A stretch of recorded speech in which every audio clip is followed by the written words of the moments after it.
اعوذ باللہ من الشیطان الرجیم بسم اللہ الرحمن الرحیم سامعین کرام السلام علیکم۔ سامعین کرام، آج ہمارا آپ چینل دیکھ رہے ہیں تاجدار حرم صلی اللہ علیہ وآلہ وسلم، جیسا کہ نام ہے حضور نبی کریم رؤوف الرحیم صلی اللہ علیہ وسلم کی نسبت سے، اور اس چینل پر آپ کو اسی نام کی نسبت سے اسی ذات پاک کی باتیں سننے کو ملتی ہیں۔ سامعین کرام، ہم درس قرآن کریم کے حوالہ سے آپ کے ساتھ روزانہ بات کرتے ہیں، اور رسول کریم صلی اللہ علیہ وسلم کی تعظیم کے متعلق جو اللہ رب العزت نے قرآن مجید کے اندر فرمایا، حضور کی بارگاہ کے آداب جو اللہ رب العزت نے قرآن مجید کے اندر سکھائے، وہ ہم آپ تک پہنچانے کی کوشش کر رہے ہیں۔ سامعین کرام، آج قرآن مجید کا چوتھا درس ہے، اور اس کے اندر پچھلے درس کے اندر ہم نے حضور علیہ السلام کی محفل کے جو آداب تھے، آپ کی مجلس کے جو آداب تھے، جو اللہ رب العزت نے قرآن مجید میں ہمیں بیان فرمائے، وہ ہم نے آپ تک پہنچائے۔ اور آج ہم نے آپ کے سامنے حضور علیہ السلام کو مخاطب کیسے کرنا ہے، حضور کو پکارنا کیسے ہے، حضور علیہ السلام کی بارگاہ میں التجا کیسے کرنی ہے، اس کے بارے میں اللہ رب العزت نے جو قرآن مجید کے اندر بیان فرمایا ہے، وہ ہم آپ کے سامنے پیش کریں گے۔ سامعین کرام، اللہ رب العزت نے قرآن مجید فرقان حمید کے اندر ارشاد فرمایا، پارہ نمبر 18 سورۃ نور کے اندر، لا تجعلوا دعاء الرسول بینکم کدعاء بعضکم بعضا قد یعلم اللہ الذین یتسللون منکم لواذا فلیحذر الذین یخالفون عن امرہ ان تصیبہم فتنۃ او یصیبہم عذاب علیم۔ اللہ رب العزت نے قرآن مجید کے اندر ارشاد فرمایا کہ رسول صلی اللہ علیہ وسلم کے پکارنے کو آپس میں ایسا نہ ٹھہرا لو جیسا تم ایک دوسرے کو پکارتے ہو، یعنی رسول کریم صلی اللہ علیہ وسلم کی ذات مبارکہ کو ایسے نہ پکارو جیسے تم آپس میں ایک دوسرے کو پکارتے ہو۔ بے شک اللہ جانتا ہے جو تم میں چپ کے نکل جاتے ہیں کسی چیز کی آڑ لے کر، تو ڈریں وہ جو رسول کریم صلی اللہ علیہ وسلم کے حکم کے خلاف کرتے ہیں کہ انہیں کوئی فتنہ پہنچے یا ان پر دردناک عذاب پڑے۔ یہ رسول کریم صلی اللہ علیہ وسلم کی بارگاہ کے آداب اور آپ کی ذات مبارکہ کو مخاطب کرنے کا طریقہ جو اللہ رب العزت نے قرآن مجید کے اندر ارشاد فرمایا، سب سے پہلی بات اللہ پاک نے یہ فرمائی کہ تم رسول کریم صلی اللہ علیہ وآلہ وسلم کو اس طریقے سے نہ پکارو جیسے تم آپس میں ایک دوسرے کو پکارتے ہو، ایک دوسرے کا نام لے کر، یا ایک دوسرے کو ابن فلاں کہہ کر، ابن فلاں کہہ کر۔ ایک تو اس کی پہلی آیت کے اندر اللہ رب العزت نے فرمایا کہ حضور علیہ السلام کو اس طریقے سے نہیں پکارنا، یعنی جیسے تم آپس میں ایک دوسرے کو پکارتے ہو۔ اور دوسری آیت کے اندر ان لوگوں کو اللہ رب العزت نے تنبیہ کی جو منافقین تھے، جب رسول کریم صلی اللہ علیہ وسلم خطبہ ارشاد فرماتے تو وہ چھپ کر، کیونکہ حضور علیہ السلام کی حق پر مبنی باتیں ان کی طبیعت پر بھاری گزرتی تھیں، تو وہ چھپ چھپا کر صحابہ کی آڑ لے کر، کسی اور چیز کی آڑ لے کر وہ نکل جاتے تھے اور حضور کی باتیں نہیں سنتے تھے۔ تو ان کو اللہ رب العزت نے اس آیت مبارکہ کے اندر تنبیہ فرمائی ہے۔ سامعین کرام، اس آیت کریمہ میں تعظیم رسول صلی اللہ علیہ وسلم پر مبنی دلیلیں، اس آیت کی 3 تفسیریں ہیں، تینوں ہی تعظیم کے مضمون کی موعید ہیں، یعنی اس مفسرین کرام نے اس آیت مبارکہ کو مختلف حوالوں سے 3 طرح کی اس کی تفسیریں بیان کی ہیں، جو کہ مختصراً ہم آپ کے سامنے رکھتے ہیں، اور انشاءاللہ تعالی یہ سن کر آپ کو اپنے عقیدے اور اپنی حضور علیہ السلام سے تعلق اور محبت کے اوپر جو ہے آپ کا ایمان اور زیادہ مضبوط ہو جائے گا، اور وہ لوگ جو رسول کریم صلی اللہ علیہ وسلم کو تعظیم کے ساتھ پکارنے سے یا ایسے القاب کے ساتھ پکارنے کو شرک کہتے ہیں، اس آیت مبارکہ میں ان کو بھی جواب مل جائے گا۔ پہلی تفسیر یہ ہے کہ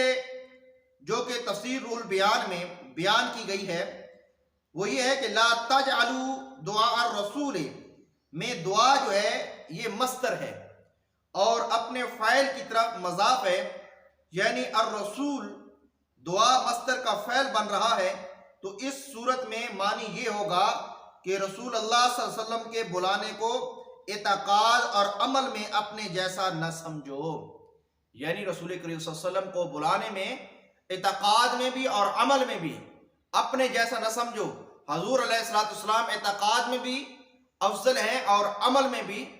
افضل ہیں، لہذا حضور علیہ السلام کو عملاً بھی اور اعتقاداً بھی اپنے جیسا نہ سمجھیں۔ یعنی رسول اللہ صلی اللہ علیہ وسلم تمہیں بلائیں تو ان کے بلانے کو آپس میں ایک دوسرے کے بلانے پر قیاس نہ کرو۔ یعنی اللہ رب العزت فرما رہا ہے کہ جب رسول کریم صلی اللہ علیہ وسلم تمہیں بلائیں تو ایسے نہ سمجھو کہ جیسے تمہیں کوئی اور بلاتا ہے، یا آپس میں جب ایک دوسرے کو بلاتے ہو تو پھر تاخیر کر کے یا اس کو غیر اہم سمجھ کر اس میں تاخیر کر دیتے ہو۔ فرمایا رسول کریم صلی اللہ علیہ وسلم کا معاملہ اس سے جدا ہے، حضور علیہ السلام کا بلانا اس سے جدا ہے، لہذا حضور علیہ السلام کے بلانے کو آپس میں بلانے جیسا نہ سمجھو۔ وہ اس طرح کہ جب تم میں سے کوئی دوسرے کو بلاتا ہے تو اس دوسرے کی مرضی ہے، چاہے تو جواب دے چاہے تو جواب نہ دے۔ تو رسول اللہ صلی اللہ علیہ وسلم کو بلانے کو ایسا نہ سمجھ لو کہ دل چاہا تو حاضر ہو گیا، دل چاہا تو نہ آیا، اس طرح معاملہ نہیں ہے، بلکہ جب تم رسول کریم صلی اللہ علیہ وسلم آپ کو بلائیں تو تم میں سے کسی کو رسول اللہ صلی اللہ علیہ وسلم کے کسی کام کے لیے بھی بلائیں تو فوراً جواب دینا اور بارگاہ اقدس میں حاضر ہو جانا ضروری اور فرض ہے، تاخیر بھی منع ہے۔ یعنی اس میں بڑی وضاحت اللہ رب العزت نے فرما دی کہ سب سے پہلی بات تو یہ ہے کہ رسول کریم صلی اللہ علیہ وسلم کو اپنے جیسا نہ سمجھو۔ جیسے آج کچھ بدبخت لوگ، ایسی جماعتیں، ایسے نظریات والے لوگ آپ کو مل جائیں گے کہ وہ کہیں گے حضور علیہ السلام تو ہمارے جیسے بشر تھے، حضور علیہ السلام تو ہمارے بڑے بھائی کی طرح تھے، ان کی تعظیم ایسے کرنی چاہیے جیسے بڑے بھائی کی کرتے ہیں، جیسے یہ شاہ اسمیل صراط مستقیم والے، تقویت الایمان والے، انہوں نے اپنا گند جو ہے، بے ادبیاں جو ہیں اپنی کتابوں کے اندر لکھی ہیں کہ نبی کریم صلی اللہ علیہ وسلم کی تعظیم اتنی کی جائے جیسے ہم بڑے بھائی کی کرتے ہیں۔ تو اللہ رب العزت نے اس آیت مبارکہ میں ان لوگوں کے منہ کو بند کیا کہ جو نبی کریم صلی اللہ علیہ وسلم کو اپنے جیسا بشر سمجھتے ہیں یا اپنے سے بڑے بھائی جتنا سمجھتے ہیں۔ فرمایا کہ تم رسول کریم صلی اللہ علیہ وسلم کو اپنے جیسا نہ سمجھو، ان کی باتوں کو اپنی باتوں پر قیاس نہ کرو،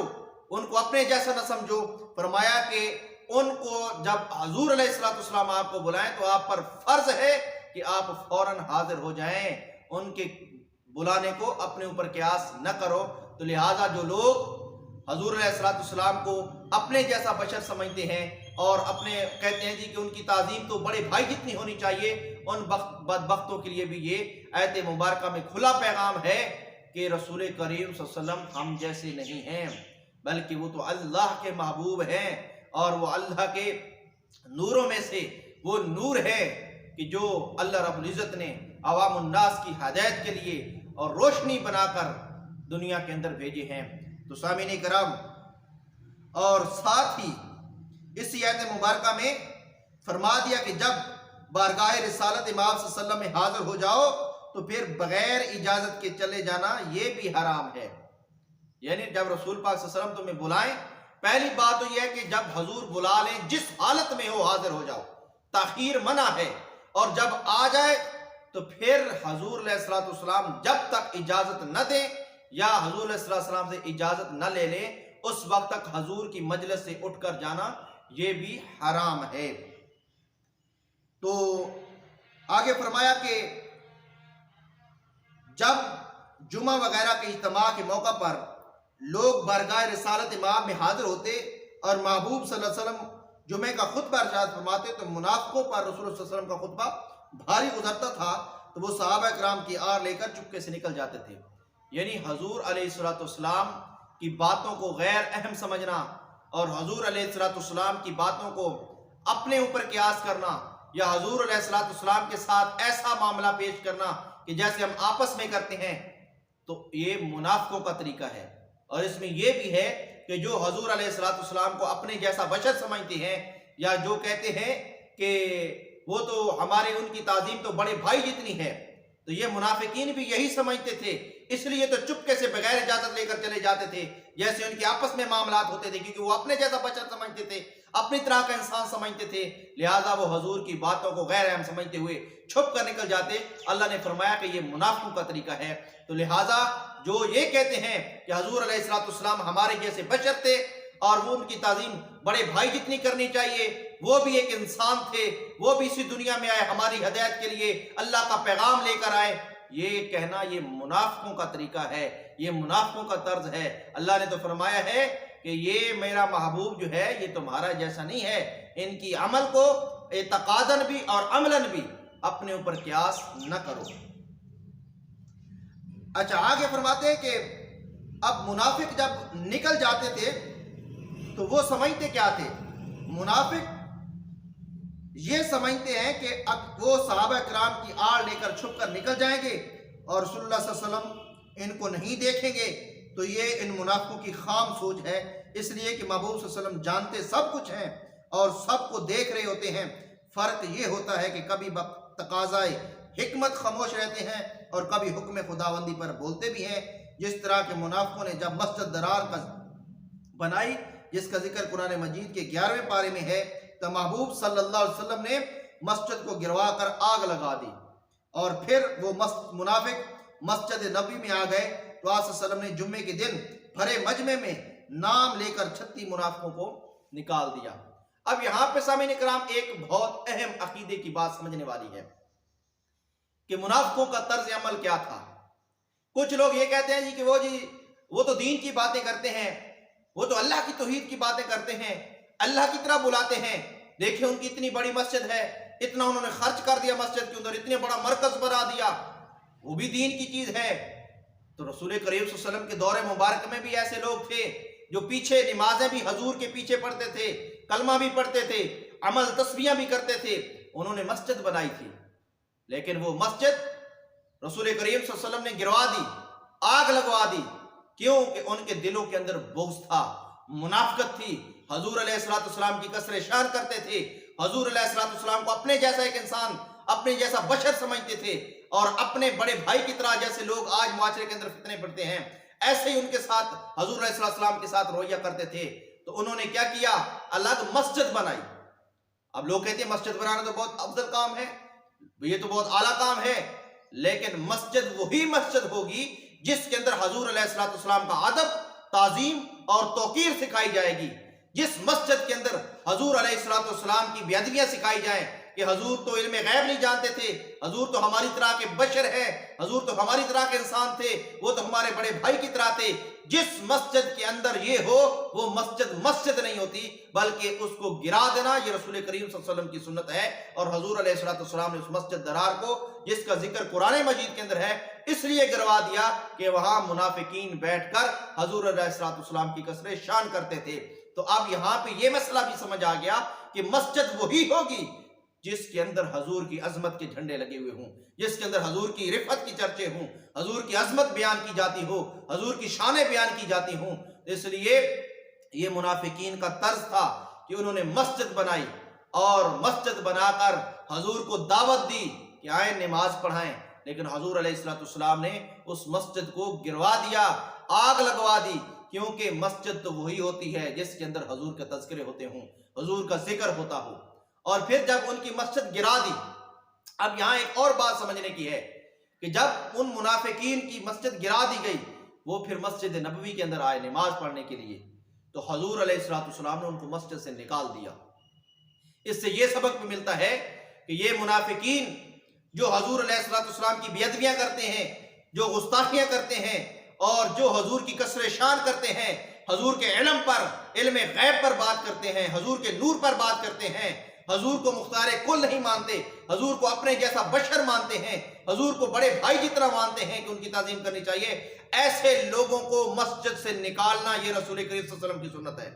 لوگ یہ کہتے ہیں وہ تو نیکی کے لیے آتے ہیں، وہ تو عبادت کرنے کے لیے آتے ہیں، وہ نماز پڑھنے کے لیے آتے ہیں. تو مسجد نبوی کے اندر بھی تو منافق نماز پڑھنے کے لیے آئے تھے، مسجد نبوی کے اندر بھی تو حضور کے پیچھے جماعت کے ساتھ نماز پڑھنے کے لیے آئے تھے. تو لہٰذا پتہ یہ چلا کہ منافقین جو حضور کی کثر شان کرتے ہیں، حضور کی بے ادبیاں کرتے ہیں، اور حضور کے کبھی علم کو، علم غیب کو، کبھی حضور کے نور کو، کبھی حضور کے اختیار کو، کبھی حضور کی ذات کی شانوں کو وہ ہر وقت تولتے رہتے ہیں کہ حضور کو ایسے نہیں کہنا چاہیے، حضور کو ایسے نہیں کہنا چاہیے، حضور یہ نہیں تھے، حضور یہ نہیں جانتے تھے. ساری زندگی ان کی اسی میں گزر جاتی ہے. ایسے لوگوں کو اپنی مسجدوں میں نہ آنے دیں، اور مسجد سے نکالنا یہ رسول کریم صلی اللہ علیہ وسلم کی سنت ہے. یہ منافقین ہیں جو حضور علیہ السلام کی کثرت شان کرتے ہیں. تو اس لیے میرے بھائیو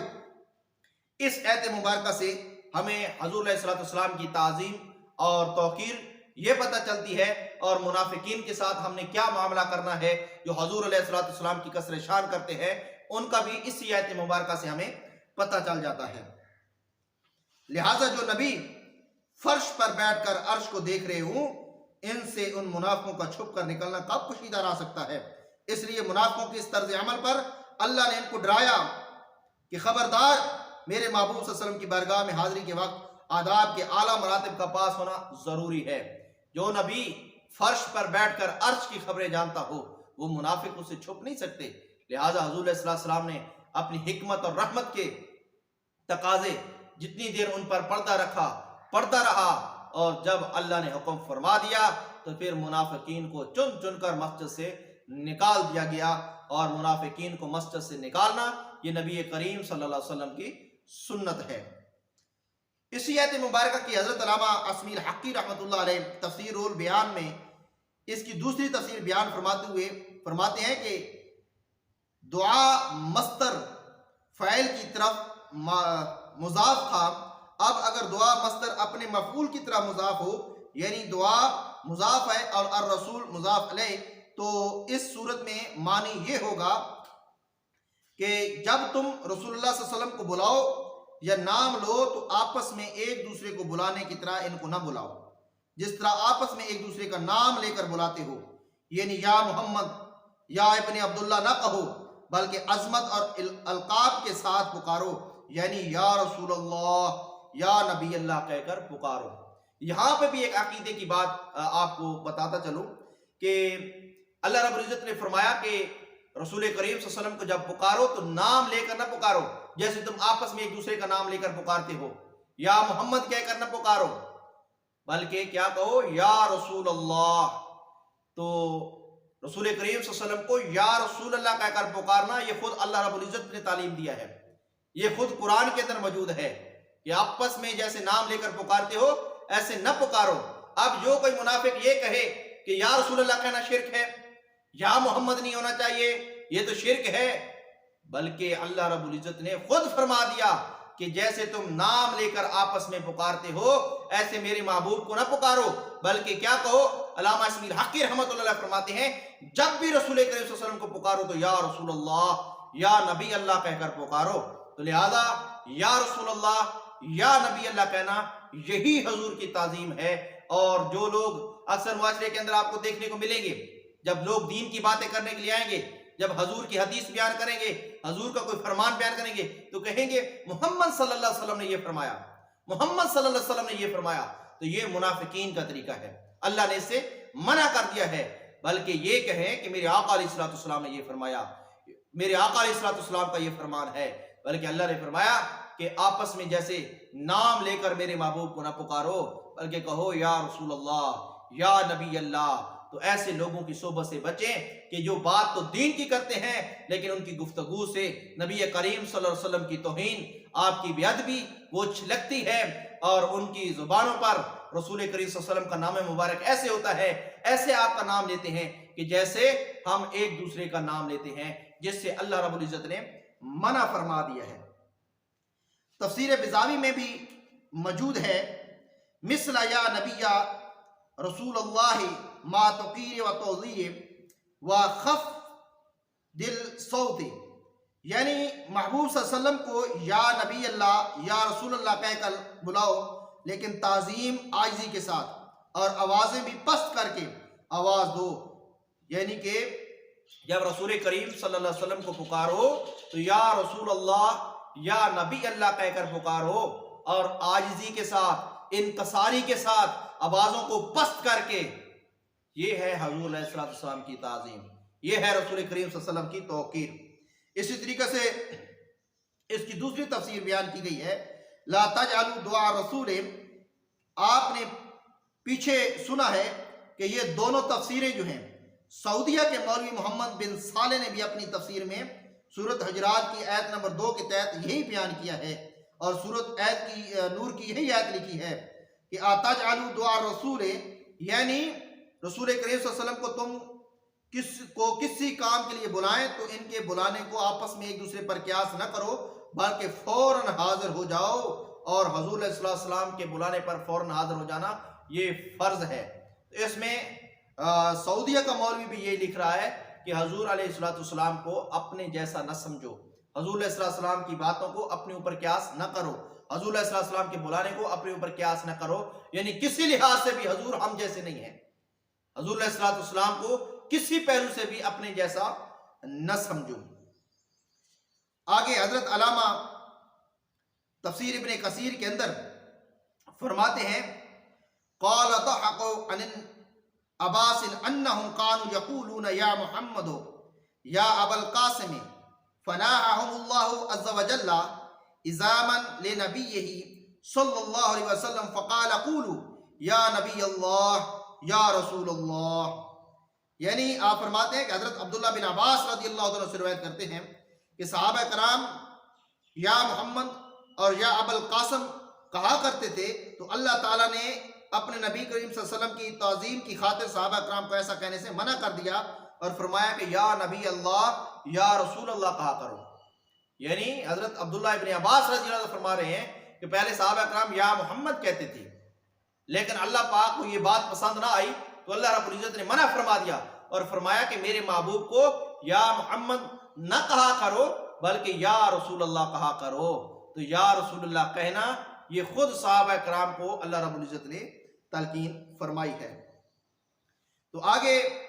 سامعین کرام، آپ نے یہ جو گفتگو سنی ہے اس کے اندر ایک بات تو بڑی واضح ہو گئی کہ جب بھی پکارے رسول کریم صلی اللہ علیہ وسلم کو یا رسول اللہ کہہ کر پکارے، اور یہ بات اپنے بچوں کو تلقین کریں کہ نبی کریم صلی اللہ علیہ وسلم کو جب بھی پکارنا ہے یا رسول اللہ کہہ کر پکارنا ہے، جب بھی حضور کا نام لکھنا ہے تو یا رسول اللہ کہنا ہے۔ یہ یا رسول اللہ کہنا یہ نبی کریم رؤوف الرحیم صلی اللہ علیہ وآلہ وسلم کی ذات کی عظمت اور توقیر کے لیے ہے، اور جو لوگ اس سے منع کرتے ہیں کہ یا رسول اللہ کہنا شرک ہے یا محمد صلی اللہ علیہ وسلم لکھنا شرک ہے، ان کے لیے یہ قرآن پاک کی آیت مبارکہ ہے، اور ان کا طرز جو ہے یہ منافقین کا طرز تھا جو ہمیشہ کسر شان کرتے رسول کریم صلی اللہ علیہ وسلم کی۔ اور قرآن مجید کے اسلوب کو دیکھیں تو اللہ رب العزت نے پورے قرآن مجید کے اندر جب بھی پچھلے انبیاء کا ذکر فرمایا تو ان کا نام لے کر فرمایا، یعنی حضرت موسیٰ علیہ السلام کا ذکر کیا تو یا موسیٰ کہا، حضرت عیسیٰ علیہ السلام کا ذکر کیا تو یا عیسیٰ کہا، اور حضرت آدم علیہ السلام کا ذکر کیا تو یا آدم کہا، اور حضرت نوح علیہ السلام کا ذکر کیا تو یا نوح کہا، اور حضرت ابراہیم علیہ السلام کا ذکر کیا تو یا ابراہیم کہا، اور حضرت داؤد علیہ السلام کا ذکر کیا تو یا داؤد فرمایا، اور حضرت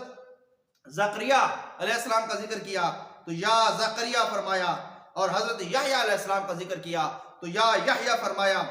اور لیکن جب اپنے پیارے محبوب کا ذکر کیا، رسول کریم صلی اللہ علیہ وسلم کا ذکر کیا، تو پورے قرآن مجید کے اندر الحمد شریف سے لے کر والناس تک پورے قرآن میں کہیں بھی آپ کو یا محمد نہیں ملے گا، کسی جگہ پر اللہ رب العزت نے یا محمد نہیں فرمایا، بلکہ جہاں بھی اپنے محبوب کا ذکر کیا تو اللہ رب العزت نے کہیں فرمایا یا ایھا النبی انا ارسلناک شاہدا ومبشرا ونذیرا، کسی جگہ پر آپ کو ملے گا یا ایھا الرسول، کسی جگہ پر طٰہٰ ملے گا، کسی جگہ پر یا ایھا المزمل ملے گا، کسی جگہ پر یا ایھا المدثر ملے گا، کسی جگہ پر حضور علیہ السلام کو مزمل فرمایا، کسی جگہ پر مدثر فرمایا، کسی جگہ پر اللہ رب العزت نے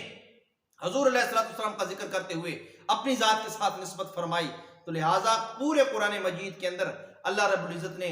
جب بھی اپنے محبوب کو مخاطب کیا تو القاب کے ساتھ کیا،